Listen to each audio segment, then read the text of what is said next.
Assalamualaikum warahmatullahi wabarakatuh. Kenalkan, saya Kevin dari kelas 3D4A NRP 014. Di sini saya akan menjelaskan tentang pengujian hipotesis satu sampel dengan melakukan pengujian min dengan simpangan baku tidak diketahui.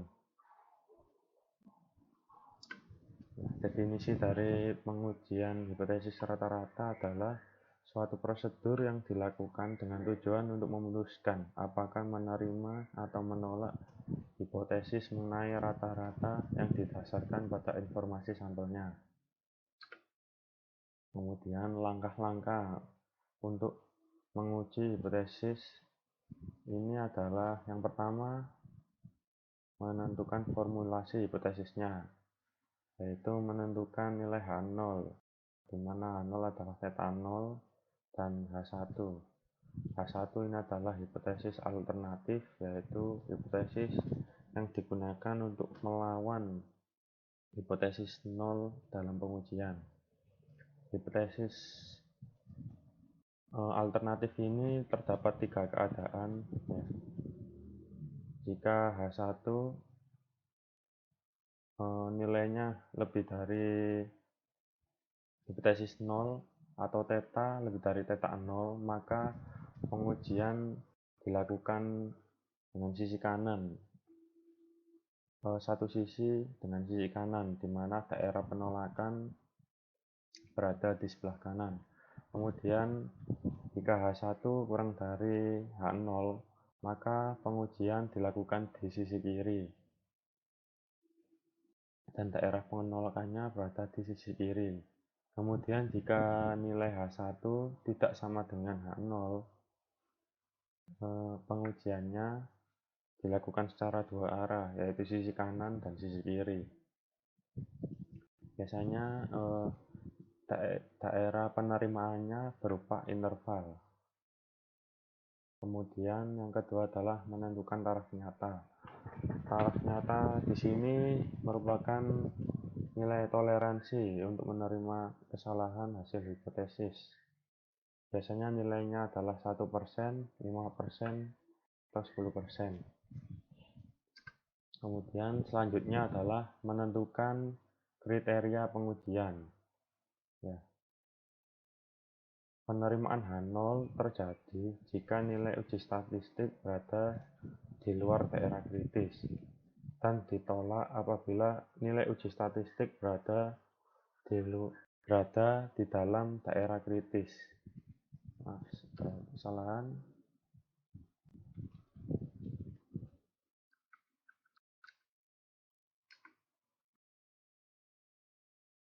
Kemudian kita melakukan uji statistik.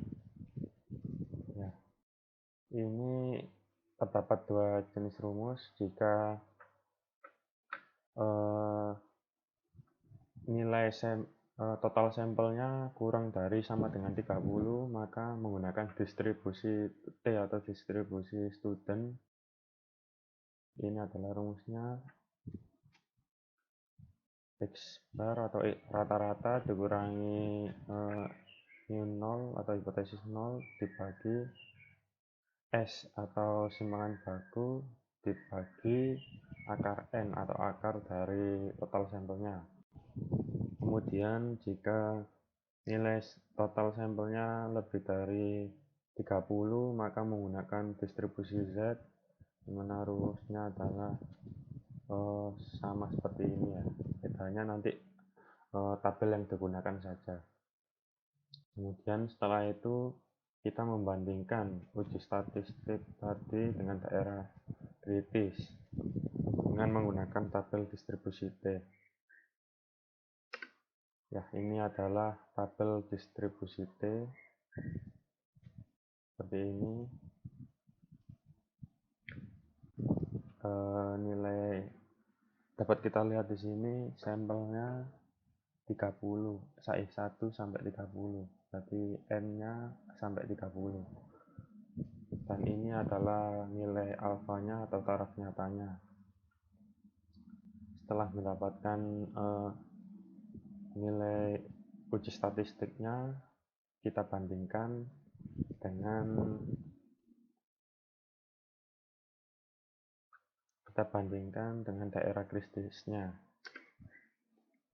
Ya, kemudian setelah dibandingkan, kita dapat menarik kesimpulan dan menentukan apakah hipotesis 0 diterima atau tidak.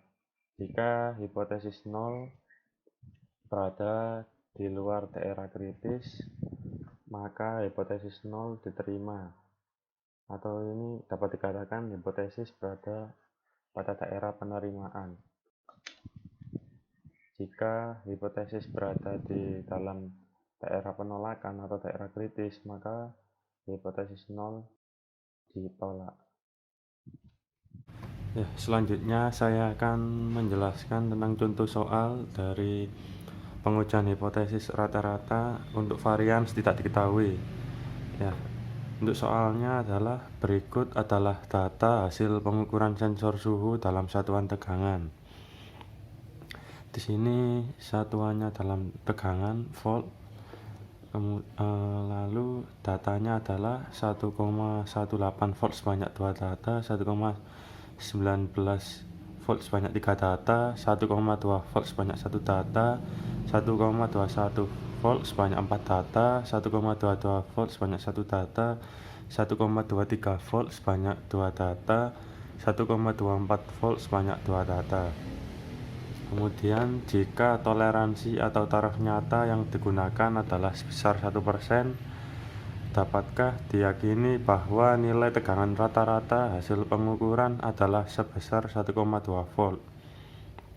Berikan evaluasi Anda dengan hipotesis alternatif tidak sama dengan. Ya, langkah pertama adalah kita menuliskan apa yang diketahui di soal, yaitu N totalnya ada 15 data, kemudian alfanya yang digunakan adalah sebesar 1%. Kita ubah ke desimal supaya nanti tidak lupa untuk menggunakan tabel T-nya, yaitu sebesar 0,01. Kemudian ini adalah rumusnya yang akan digunakan pada soal ini. Untuk T0 ini digunakan apabila jumlah datanya kurang dari sama dengan 30.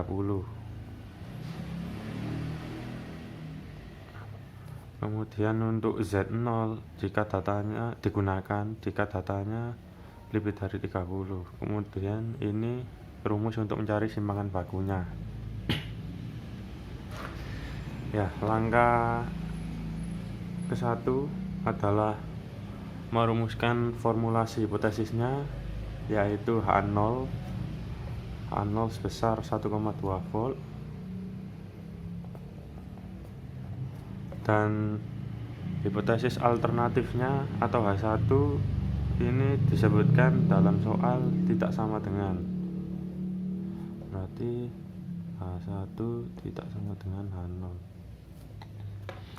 Kemudian menentukan alfa dan nilai tabelnya. Karena alfanya sudah disebutkan di soal sebesar 1%, maka kita tulis 1% sama dengan 0,01. Kemudian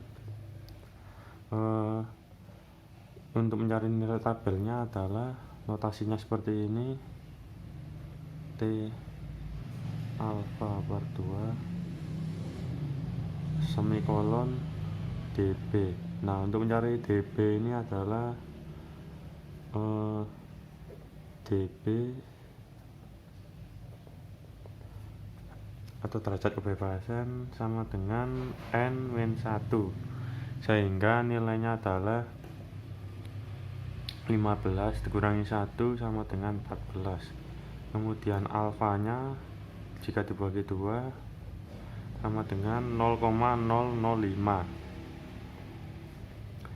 Maka ini nilai tabelnya adalah T 0,005 semikolon dB nya 14. Nah, untuk mencari nilai ini maka kita melihat tabel T, tabel distribusi T atau distribusi student. Nah, ini adalah tabel distribusi student. Nah, kita lihat di sini ada beberapa nilai sesuai dengan nilai alfa dan db-nya. Ini db, ini alfa. Ini saya persingkat penulisannya, ada yang saya kosongi. Kemudian kita lihat untuk nilai tabel dari T 0,05 semikolon 14. Kita lihat di sini 0,05 lalu db-nya 14, maka ini 2,9768. Maka kita tulis 2,9768. Setelah itu, langkah selanjutnya adalah menentukan kriteria pengujian. Ya, karena H1 tidak sama dengan H0, maka pengujian dilakukan dua arah.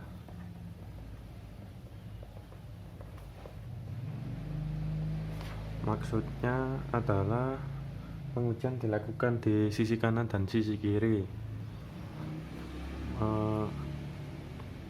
H0 akan diterima jika masuk ke dalam interval dua arah ini. Nah, intervalnya adalah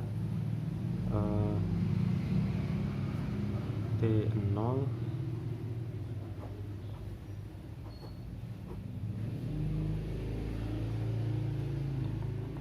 diterima jika ditolak jika T0 ini kita masukkan nilainya. Untuk sisi kiri berarti negatif 29768, di sisi kanan positif. Lalu ditolak jika T0 berada di luar daerah ini, yaitu T lebih besar dari 2,9768 atau T0 kurang dari min 2,9768. Ya, ini untuk kriteria pengujiannya. Kemudian yang keempat adalah melakukan uji statistik, yaitu mencari nilai T0 ini yang akan kita bandingkan dengan nilai tabel. Nah, rumus yang digunakan adalah yang ini, T0, karena N-nya adalah 15 sehingga digunakan distribusi T. Yang pertama yang kita cari adalah rata-ratanya, yaitu X rata-rata adalah 1,18 kali 2 ditambah 1,19 kali 3 ditambah 1,21 kali 4 ditambah 1,22 ditambah 1,23 kali 2 ditambah 1,24 kali 2. Kita bagi dengan N nya, yaitu sebesar 15. Jika dihitung akan menghasilkan rata-rata sebesar 1,208. Nah, setelah itu kita cari nilai S atau simpangan bakunya. Nah, simpangan baku di sini merupakan akar dari varians, maka kita cari varians. Langsung saja kita cari simpangan bakunya. Rumusnya kita tulis ulang, yaitu S sama dengan akar sigma xi min mu kuadrat bagi dengan n. Lalu untuk x kuadratnya sendiri sama dengan xi 1,18 kali 0,18 min 1,208 dikuadratkan ditambah 3 kali 1,19 min 1,208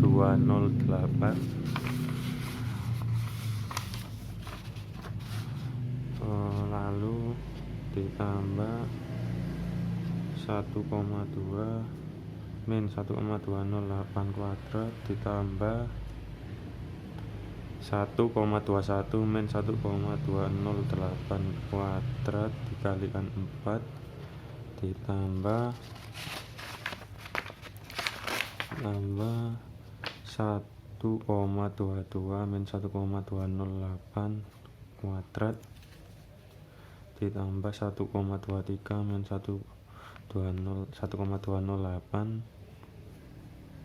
kali 2 ini dikuadratkan, kemudian 2 kali 1,24 min 1,208 kuadrat dibagi dengan n nya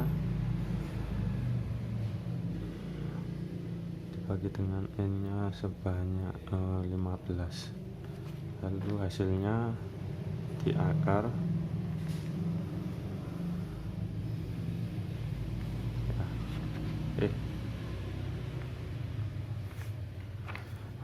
jika dihitung maka dihasilkan S sama dengan 0,02. Ini saya bulatkan 2 digit belakang koma supaya lebih mudah. Kemudian setelah itu kita hitung nilai T0 nya, maka T0 sama dengan X barnya tadi rata-ratanya adalah 1,208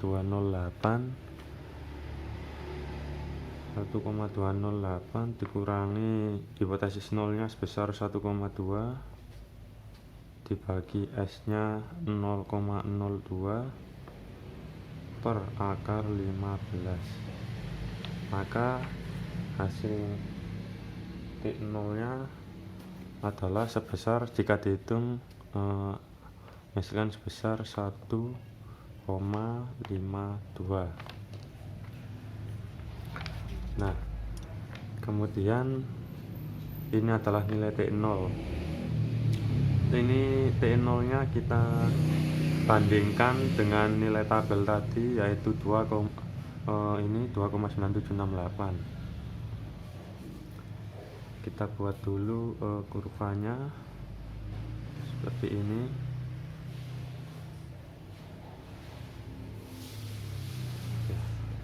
Karena dua arah, maka ini yang ditolak,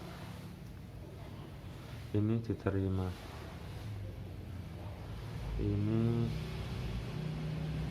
min 2,9768, ini 2,9768. Nah, karena nilai 1,52 ini berada di dalam ini daerah diterima atau di luar daerah kritisnya ini, maka hipotesisnya bisa diterima ya.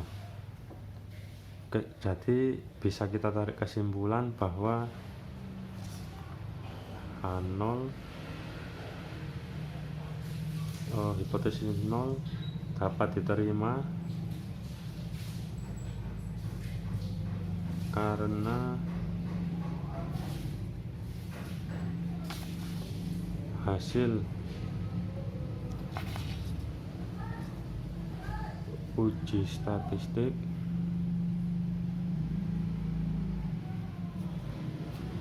berada di luar daerah kritis.